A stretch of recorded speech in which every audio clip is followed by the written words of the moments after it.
nova Lei Geral de Proteção de Dados Pessoais. Eu trouxe aqui uma breve apresentação minha também, assim como a colega fez.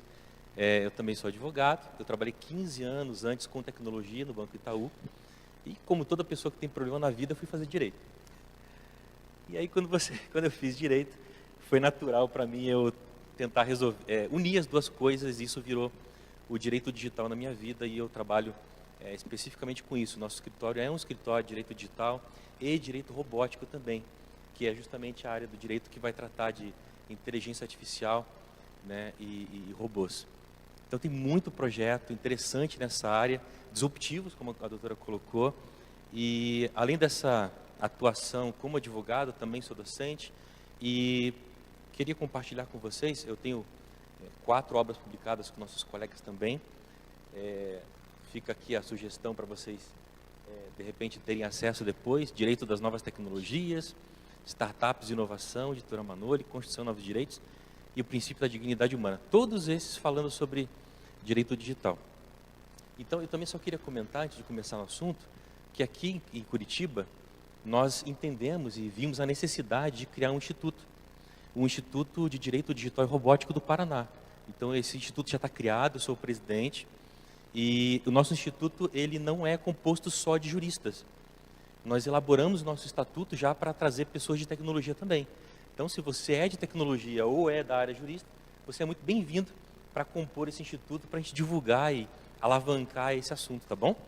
Então, feito essas considerações iniciais, eu quero dizer que essa lei, ela é nova mesmo, né? Porque ela foi sancionada ontem.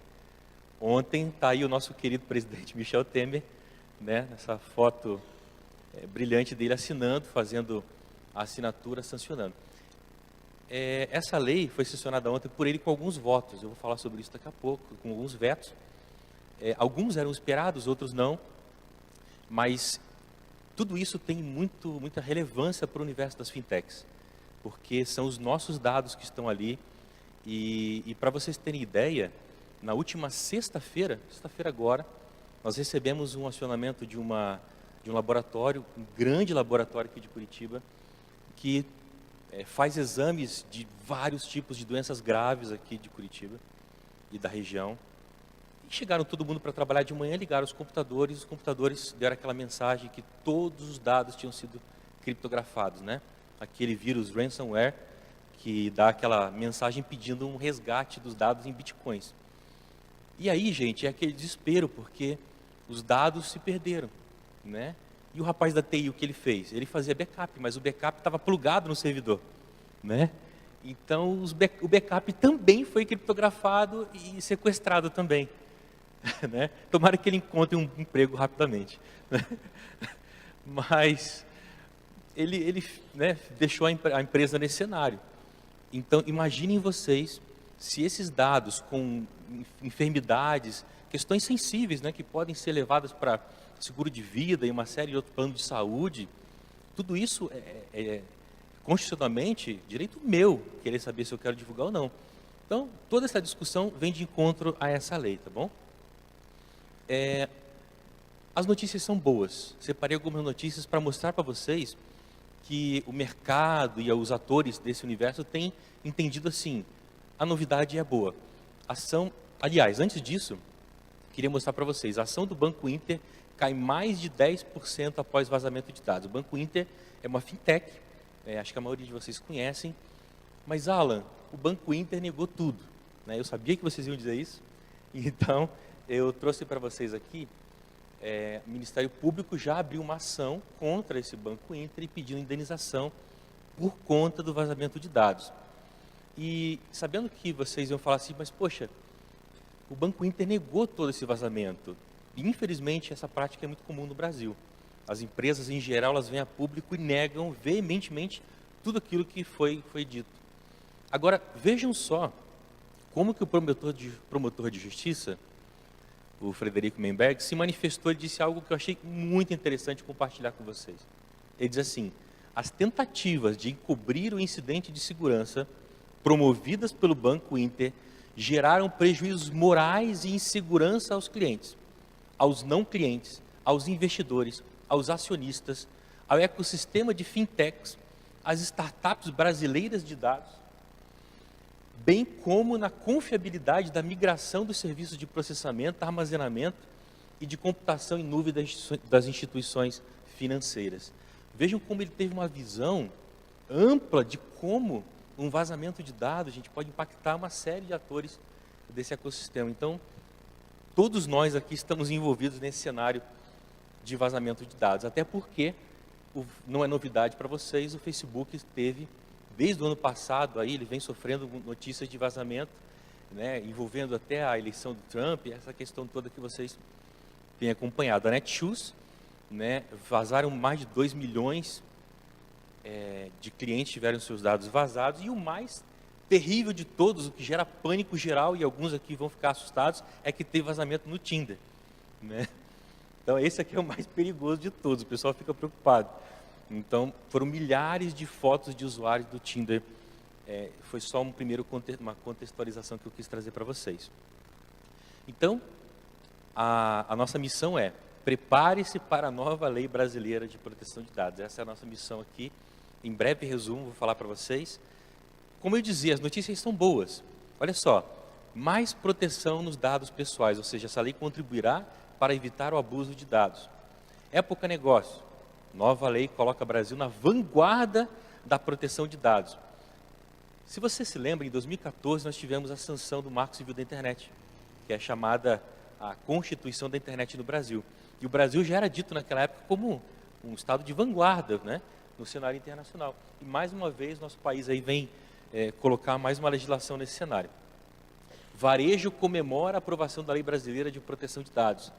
Olha só, quem vai ter trabalho para se atualizar, para implementar, está inclusive comemorando.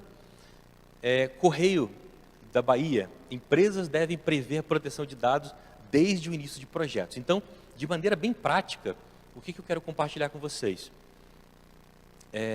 Questões a respeito da lei, o que você precisa fazer, e no final eu quero dar uma espécie de um checklist para quem quiser atualizar a sua startup, a sua fintech, para estar de acordo com a lei, tudo bem?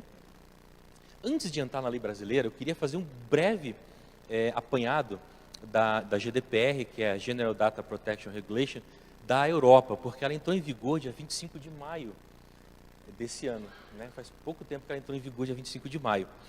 E tem muita fintech, tem muita startup que negocia, faz negócios no cenário europeu.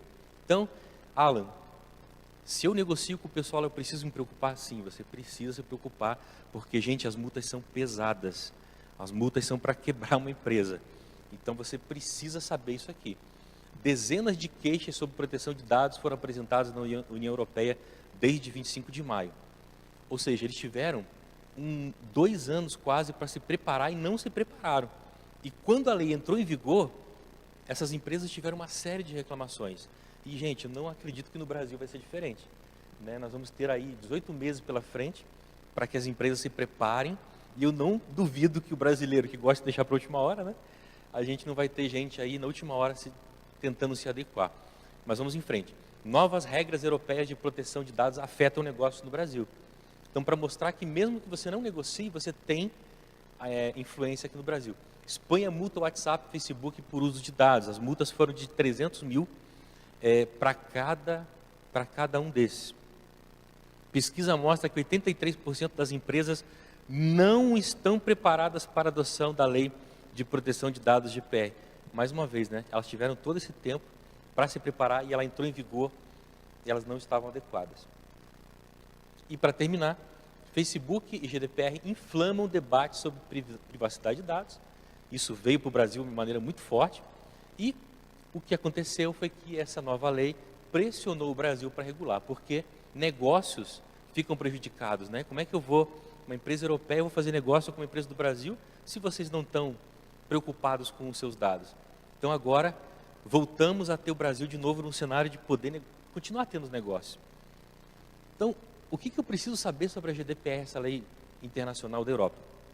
Ela se aplica para toda empresa que de alguma forma colete dados, que de alguma forma trate dados de cidadãos da comunidade europeia. Se a tua empresa tem uma filial ou pretende ter uma filial em qualquer um dos países do bloco, você precisa estar antenado, ligado nisso. Mas, Alan, meu servidor está aqui no Brasil, ou está no Japão. eu preciso me adequar. Isso, a legislação de lá diz que mesmo que o processamento seja feito em qualquer lugar do mundo, a questão é, mexeu com o dado de cidadão europeu, da União Europeia, você precisa se adequar a essa legislação. Então, quais são os principais cuidados jurídicos? Primeiro, tanto a lei brasileira como essa, elas têm duas palavras muito chaves, que é controle e proteção. Essas são as palavras que trazem segurança jurídica para os nossos dados. É isso que a lei está preocupada. Como é que ela faz isso? Ela obriga o empresário a trazer clareza na informação de mostrar para o usuário, olha, eu vou coletar seus dados, mas eu vou te dizer o que eu vou fazer com o seu dado. Eu vou te dizer de que maneira que eu coleto, como que eu trato esses dados, e o mais importante, né? O que eu vou fazer com o teu dado. Tá? É isso que os principais cuidados jurídicos que você precisa pensar. Nesse cenário, eu queria compartilhar com vocês algumas coisas que foram, inclusive, trazidas para o Brasil. Por exemplo, a GDPR trata do direito ao esquecimento. O direito ao esquecimento, a legislação diz que o usuário tem direito de exigir que você apague todos os dados dele. Nossa, mas desde que ele se cadastrou na minha plataforma, no meu aplicativo, sim. Se ele pedir, você tem que apagar tudo. Isso é algo que vem para o Brasil não só numa questão... Quer fazer o apelo? Como é que a gente vai fazer depois ou pode ser agora? O que os colegas acham? É? Então, por favor.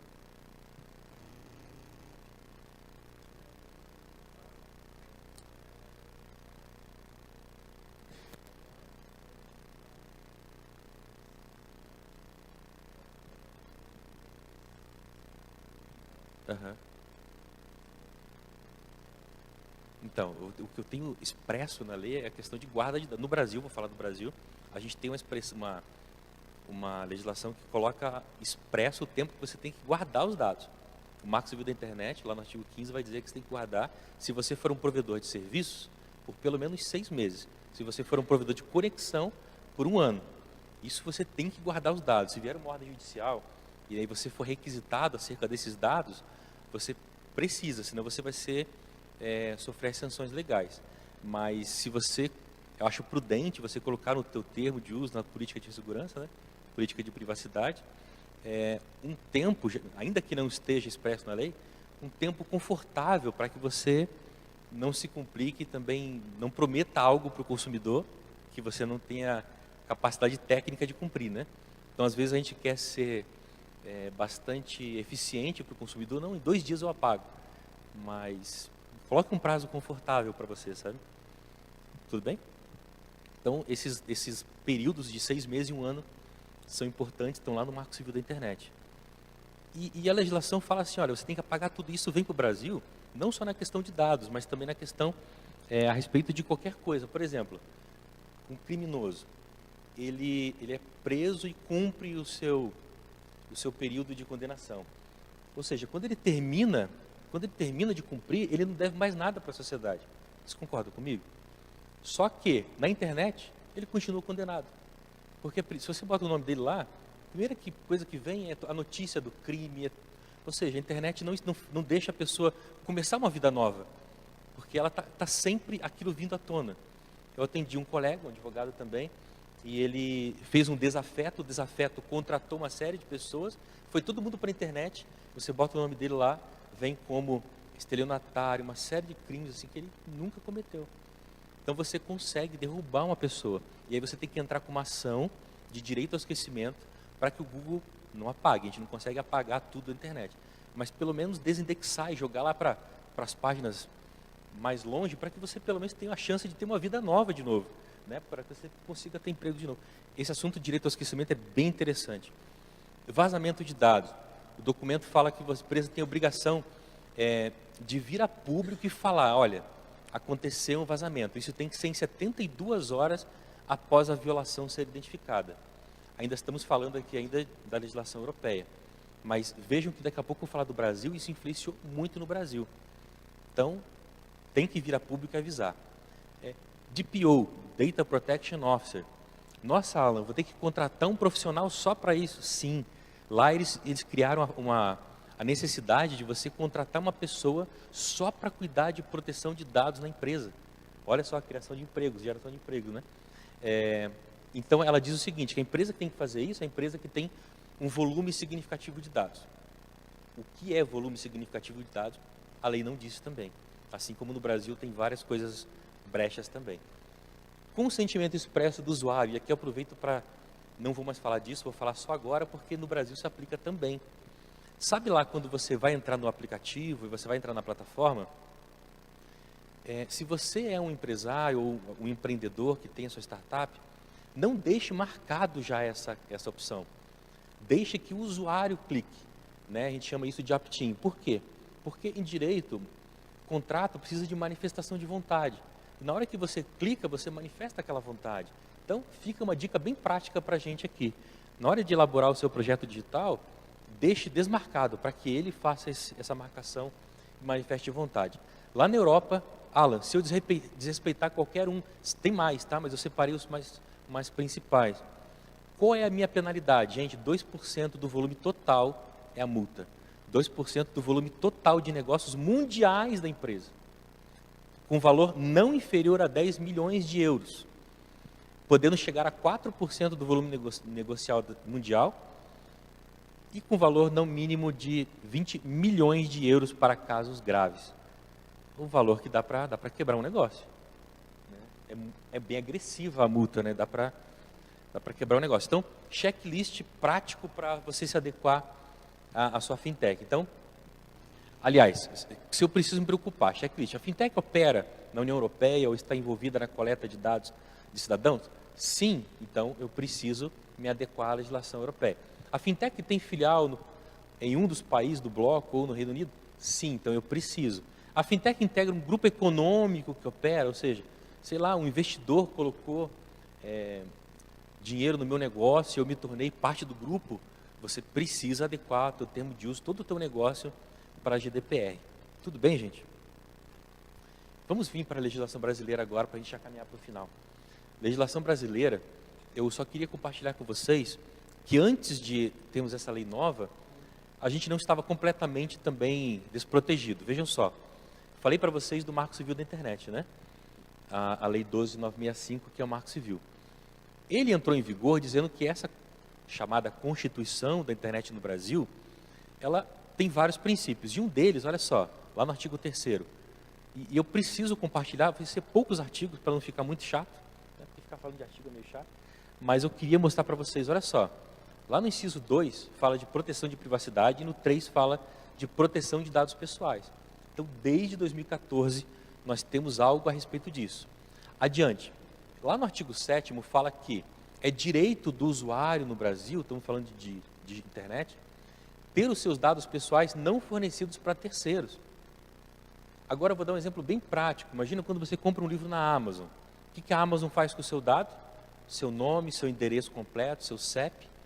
Ela passa para a empresa que vai fazer a entrega do livro na sua casa. Né? Esse simples transferir dados para terceiros precisa ter o consentimento livre e expresso do usuário. Nossa, então se eu não deixar, não, você tem que concordar com o termo de uso, com aquele contrato que a gente assina digitalmente. Então, gente, vocês estão entrando aí nas plataformas e tem visto, né? Uma série delas, você entra e aparece. Atualizamos nossos termos, atualizamos a nossa política. Então, isso é fundamental para que o teu negócio esteja protegido. E esse consentimento expresso é uma dica prática para nós protegermos o seu negócio a respeito também daquela velha polêmica de contrato de adesão. Muita gente fala que termo de uso é um contrato de adesão. Por quê?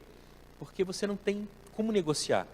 Então, uma dica bem prática, e isso aqui, olha, é uma dica que a gente cobra, quanto que é? 6 mil no escritório para dar, né? É uma dica bem valiosa. Coloque no seu termo de uso um canal de comunicação para você negociar com o seu usuário. Né? Você pode não abrir mão, mas você pelo menos tira essa conotação de contrato de adesão. Então diga lá, se você não concorda com alguma cláusula desse termo de uso, mande um e-mail para o e-mail tal, ou ligue para o telefone tal. Pelo menos diga para o consumidor que você pode estar aberto a negociar com ele. Então você aí tem ainda mais forte a possibilidade do teu consumidor dizer que, olha, a minha vontade estava expressa nesse contrato, porque eu podia a qualquer momento ir lá e negociar. Olha só, lá no Marco Civil já falava sobre exclusão definitiva dos dados, ou seja, eu já poderia antes pedir para apagarem todos os dados da plataforma ou do aplicativo do qual eu sou usuário. Vamos em frente. Artigo 10. Guarda e disponibilização, bem como de dados pessoais, devem atender intimidade da vida privada, honra a imagem das partes. Ou seja, é daqui que a preocupação de eu ter alguém especializado para não ter vazamentos no meu aplicativo, na minha startup. Bem rapidamente, o Código Civil também falava, olha só, exposição de imagem de pessoas devem ser proibidas, a vida privada da pessoa natural é inviolável. Tudo isso, gente, para mostrar que os nossos dados já são tratados pela lei brasileira há muito tempo. Código de Defesa do Consumidor, artigo 43, informações como em cadastros, fichas, registros e dados pessoais.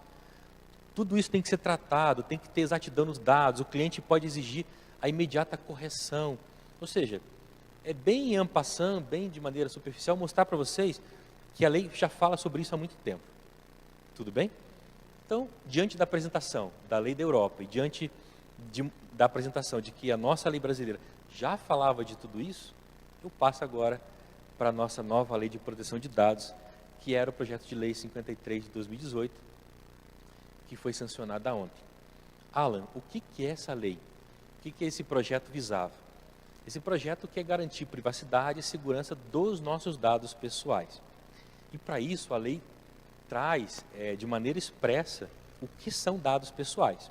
Dados pessoais, vai dizer a lei, são quaisquer informações relacionadas à pessoa natural, identificável ou não. Eu acabei não colocando, mas identificável ou não. Então, nesse caso, gente, todas as nossas informações, ou seja, seus dados são você. Vejam como isso é perigoso. E a lei vai além, ela coloca uma definição de dados sensíveis. O que são dados sensíveis? Origem racial, convicção religiosa, opinião política, filiação a sindicato, questões de filiação filosófica, políticas, saúde, questões de saúde, vida sexual, genética, enfim. Todo esse conjunto de dados são protegidos por essa lei. Mas, Alan, afinal de contas, me diga na prática o que muda com essa nova lei. Gente, o que muda é que você começa a ter controle sobre o que vai acontecer com seus dados. Tá? Você vai ter que... As empresas vão ter que correr atrás da sua autorização para utilizar os seus dados. Então, você já começa a imaginar uma série de modelos de negócio que hoje fazem uso dos nossos dados.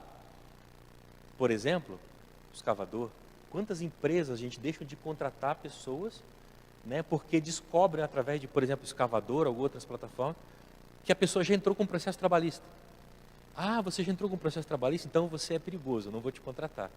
Então, olha como isso está na prática envolvido na nossa vida, né? Hoje, para disponibilizar esse tipo de dados, que você tem um processo, você vai ter o consentimento claro e expresso da pessoa. Qual que é o impacto sobre as fintechs, né? Estamos aqui também falando principalmente sobre as fintechs, num mercado financeiro, onde o mercado financeiro é impactado por outro, né? Qualquer questão que aconteça num repercute no outro, você precisa de transparência sobre todo o tratamento. Você precisa ser transparente, dizer para o teu usuário, olha, eu vou pegar seu dado e eu vou trabalhar dessa maneira. É para melhorar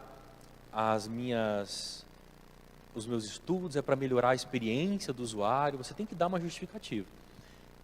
E você precisa ter o consentimento do usuário para colher esses dados. Como é que vai ser a fiscalização? Já botei bem grande ali, vetado. Porque ontem esse projeto tinha essa prerrogativa, seria criada uma autoridade nacional de proteção de dados, era essa entidade que ia fiscalizar tudo isso e ia aplicar as multas. Então, isso foi revogado, o Temer disse que houve só uma questão legal, que ele achou que não era o legislativo que tinha que inicializar esse processo, mas que era o executivo. Enfim, ele vetou, mas disse que vai encaminhar um projeto para a criação de uma entidade que vai fiscalizar efetivamente todo esse regramento. E para terminar, quais as sanções previstas? O item 2 foi vetado. Tá? Eram previstas a multa de 2% do faturamento da empresa, 2% do faturamento nacional, com um limite de 50 milhões, mas não é por ano, não é por infração. Então, imagina uma empresa de telecom aí com milhares de usuários. Se ela violar o direito desses milhares, para cada um, a multa é de até 50 milhões. Então, assim, é importante, gente, se adequar a essa legislação, qualquer tipo de modelo de negócio.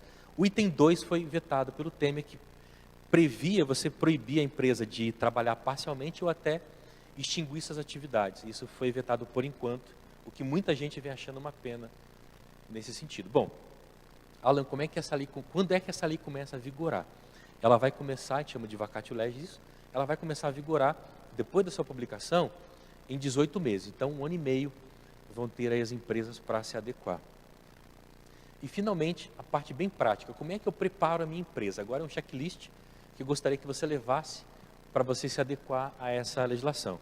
Primeira coisa, saia daqui e pense, eu tenho um termo de uso, eu tenho uma política de privacidade? Se você não tem, elabore com a máxima urgência, né? Seja claro, deixa bem claro para o teu usuário como é que você faz a coleta, que tipo de dado você coleta e o que você vai fazer com esse dado. Quanto tempo você vai levar para pagar, quanto tempo você vai guardar. E lembre-se daquele opt-in. Crie a necessidade do usuário confirmar e manifestar o consentimento dele ali.